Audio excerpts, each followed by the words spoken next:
Ponte affirme les témoignages des citoyens sinistrés à Al-Ghouta Est démontrent clairement le recours des hommes armés de l'opposition au gaz sarin.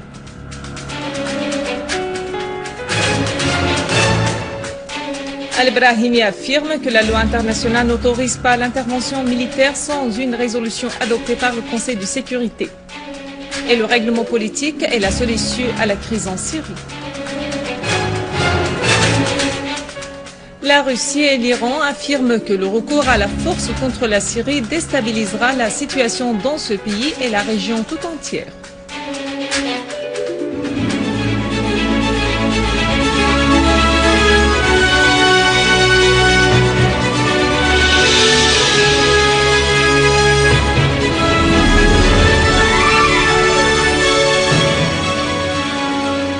Mesdames et messieurs, bonjour. Répliquant aux tentatives de certaines forces occidentales d'accuser l'armée arabe syrienne d'avoir eu recours à l'arme chimique, Carla Del Ponte, membre de la commission onusienne chargée d'enquêter sur les violations des droits de l'homme, a affirmé que les témoignages des citoyens sinistrés à Al-Ghouta Est démontrent clairement que ce sont les hommes armés de l'opposition qui avaient utilisé le gaz sarin. Del Ponte a ajouté que la commission n'avait pas trouvé de preuves confirmant le recours de l'armée arabe syrienne à l'arme chimique à Al-Ghouta Est.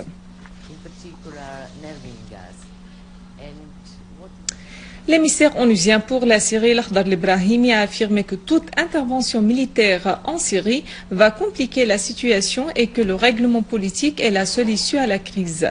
Al-Brahimi a souligné qu'on attend les enquêtes du groupe international et qu'on n'avait pas pris connaissance des preuves américaines sur le recours présumé par l'armée arabe syrienne à l'arme chimique.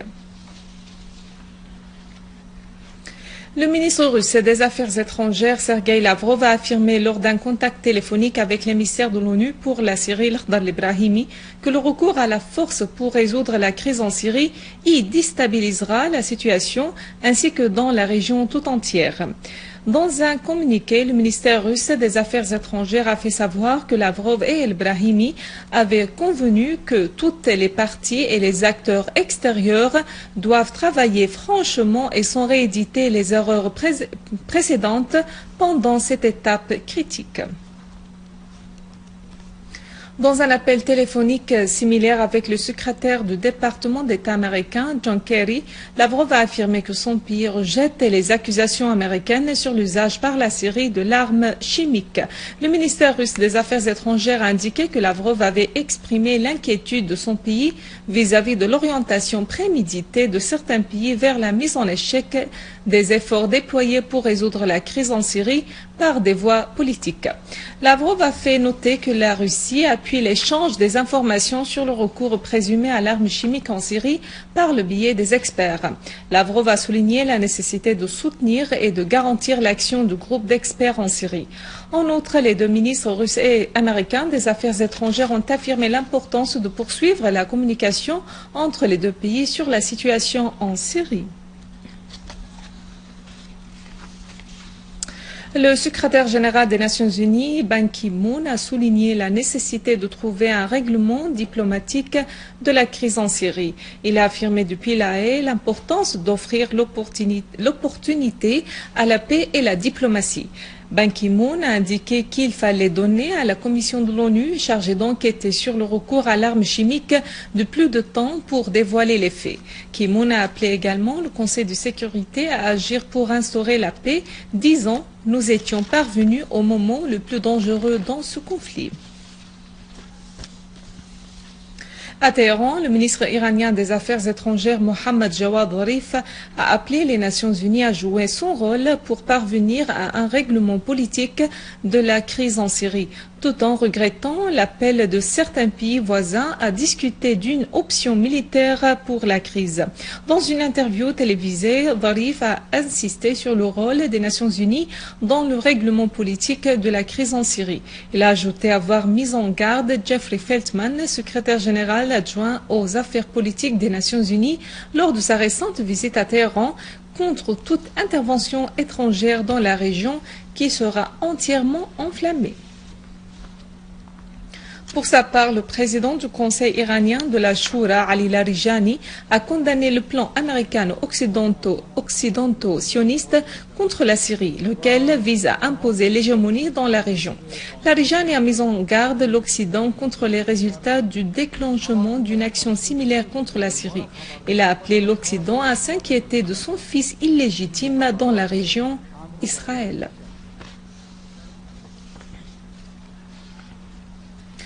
Le président du Venezuela, Nicolás Maduro, a réitéré sa mise en garde des répercussions de l'agression américaine occidentale contre la Syrie et a appelé la communauté internationale à se solidariser avec elle. Le président Maduro a averti que l'attaque sur la Syrie pourrait être le début d'une grande confrontation internationale et le début d'une guerre dévastatrice. Nous défendons la paix en Syrie et tout effort pacifique pour faire éviter la Syrie la guerre terroriste, a-t-il déclaré.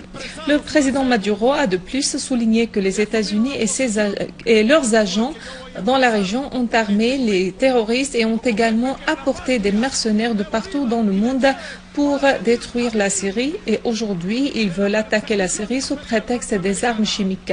Par ailleurs, des partis et des organisations vénézuéliennes ont affirmé leur solidarité avec la Syrie et ont appelé jeudi prochain un sit-in devant l'ambassade américaine à Caracas pour exprimer le refus absolu de toute attaque contre la Syrie. Pendant ce temps et répondant aux allégations de certains médias impliqués dans la campagne de menaces lancée pour agresser la Syrie sur l'évacuation des citoyens russes de la Syrie, une source à l'ambassade de Russie à Damas a fait savoir que la situation de la mission diplomatique russe est normale, affirmant qu'il n'y a pas d'opération d'évacuation. Elle a évoqué l'intensification des mesures de la sécurité de l'ambassade dès le début de la crise en Syrie. Pour sa part, le ministère arménien des Affaires étrangères a annoncé que son ambassade à Damas poursuit ses missions d'une manière normale. Le conseiller de presse au ministère, Tahran Palayan, a assuré que l'ambassade d'Arménie à Damas et le consulat à Alep continuent leur travail, soulignant que la question de la fermeture de l'institution diplomatique en Syrie n'a pas été examinée.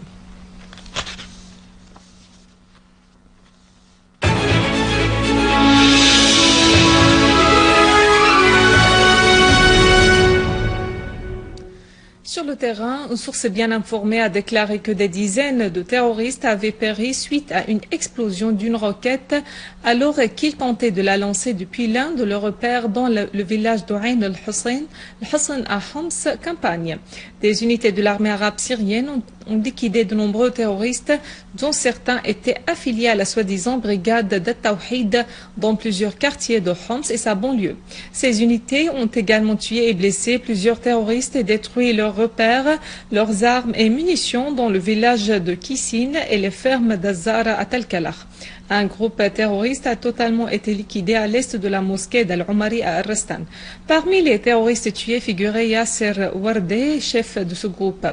Un autre groupe terroriste a été abattu dans les localités d'Al-Hassan et Masarat al-Zaytoun.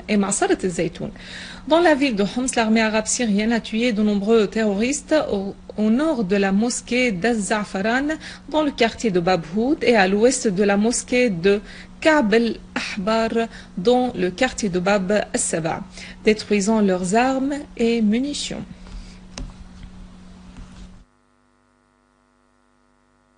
Et dans la banlieue de Damas, l'armée arabe syrienne a réalisé une grande progression dans la traque des terroristes asbénés. Elle a en fait pris le contrôle d'une partie du quartier d'Ash-Katli, liquidant de nombreux terroristes asbénés. L'armée arabe syrienne a détruit des armes et des munitions en possession des terroristes à l'est de l'hôpital de Tishrin, dans le quartier de Barzeh. À Zamalka et Irbin, des unités de l'armée arabe syrienne se sont accrochées avec des groupes terroristes, liquidant tous leurs éléments et ont saisi 15 mines, détonateurs et charges explosives stockées dans un repère de terroristes à Harasta. Des unités de l'armée arabe syrienne ont également détruit un entrepôt d'armes et de munitions dans les fermes d'Al-Ab, en infligeant aux terroristes de lourdes pertes. De lourdes mitrailleuses et un lance-roquettes en possession des terroristes appartenant au front Al-Nusra ont été détruits dans la localité d'Al-Hujjera. À Daraya et Al-Ma'adamiya, l'armée arabe syrienne a tué le chef d'un groupe terroriste avec tous ses éléments et détruit à Nabek un canon anti-aérien de 23 mm et une mitrailleuse de 14,5 mm. Avant de clore ce journal, un rappel des principaux titres. Del Ponte affirme les témoignages des citoyens sinistrés à Al-Ghouta Est démontrent clairement le recours des hommes armés de l'opposition au gaz sarin.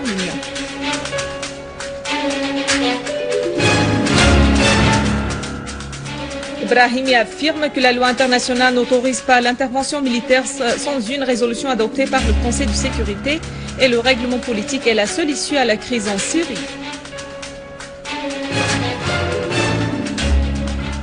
La Russie et l'Iran affirment que le recours à la force contre la Syrie déstabilisera la situation dans ce pays et la région tout entière.